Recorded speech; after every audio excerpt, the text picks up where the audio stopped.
So, is anybody thirsty? Anybody want to pop open a cold one?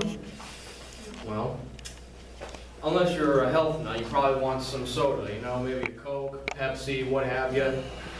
But you know, there's a lot of sugar in here, you know, there's a lot of stuff. High fructose corn syrup, maybe a bit of caffeine in there, stuff you probably don't want flying in the old bloodstream. So what do? Well, for maybe about 40 or 50 years, I'd say, maybe close to 60, it all depends. People have been always saying that Diet Coke is the best alternative, considering that they say that there's less stuff in here, but then you keep hearing people saying it's actually not good to drink diet soda, so what's going on here? Well, I'll tell you what's going on here. But let's see what people are saying. Well, first off, you always want to have a good diet. You know, your veggies, your grains. This is just a general chart of what they recommend. .gov, myfood.myplate.gov. This is what they recommend for a good diet. Seems pretty standard. And these are some reasons as why they say diet soda helps. There are no carbs, there are no sugar, and there's no calories. So you're really not adding anything onto your body, at least not in general.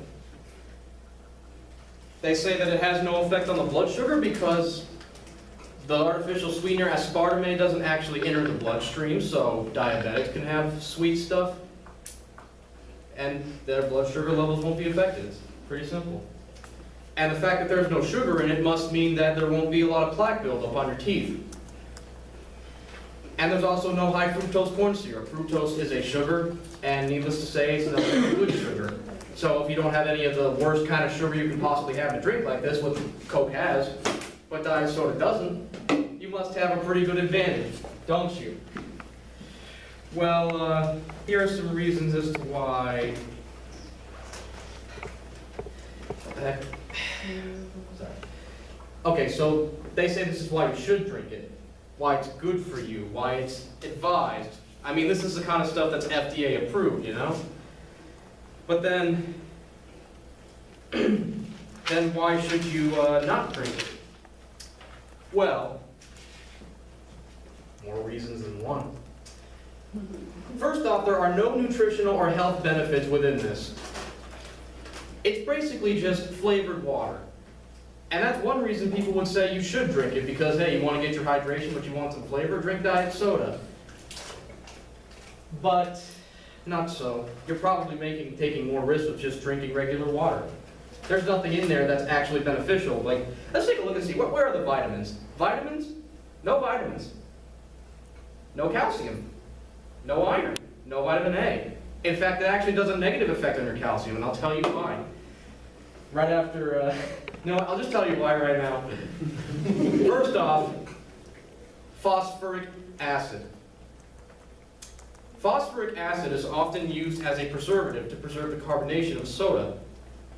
There's more of it in here than usual, along with citric acid, which means that your teeth are still going to get screwed up because it makes your teeth rot. It's acid. Rots away the enamel, which is the barrier you have against plaque. So it doesn't matter if you take off the sugar, you still have the acid.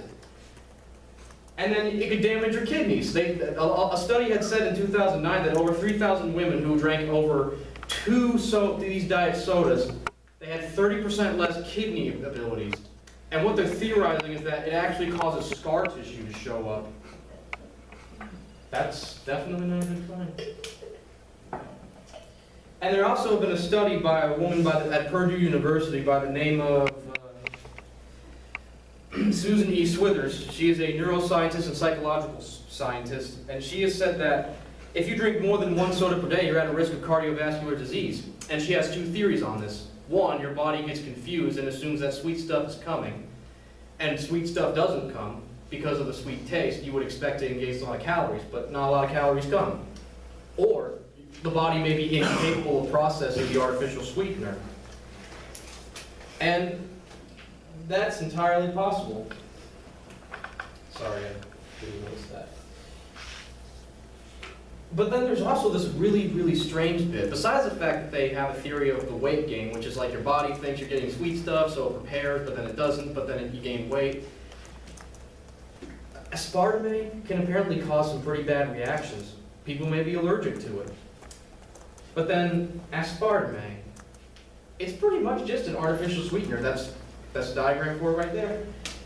It's very common. Apparently over 6,000 products have said to have been used aspartame. It's been tested for over 40 to 50 years. The FDA approves it. The American Heart Association approves it. The American Diabetes Association approves it. And yet, everybody says it ain't good for you. It's like, you'll go on to aspartame.org and you'll see it's safe for children, it's safe for pregnant women, it's safe for people who want to control their calorie intake. But then you're hearing people saying, no, it does the exact opposite. It's actually not good for these people. So what am I supposed to believe? So the daily intake in and of itself is 3,400 milligrams, which means that if you were to, according to aspartame.org, if you were to actually go over the limit, you'd have to eat basically over 97 packets of sugar, or over 20 to 40 soft drinks in a day, if you were to actually go over this limit. So they're saying that there's not enough in there to have you oversaturate on it, but it's FDA approved. It's health organizations say it can help you with weight management, but then they're saying it actually may lead to weight gain. And then people theorize it might actually cause diseases like cancer, and then they're saying, no, it doesn't cause cancer. It does cause cancer. It's safe for these people. It's not safe for these people. So how much of this are you actually going to believe? How much of this is valid? I mean, you got all these studies. You got all these studies that say that it's true. You got all these studies that say it's not true. You have all these statistics and margin of error and all that. Well, here's the big thing. It's pretty much your decision.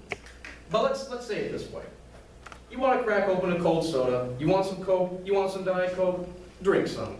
I mean, maybe not me because I'm 30 pounds overweight, but I mean, because I'm that kind of person. I always should probably be wondering whether or not I should drink stuff, whether I shouldn't. That's also because my diet's bad, but it's like you want a cold soda, drink a cold soda. You want a diet soda, drink a diet soda. But here's what I'm saying.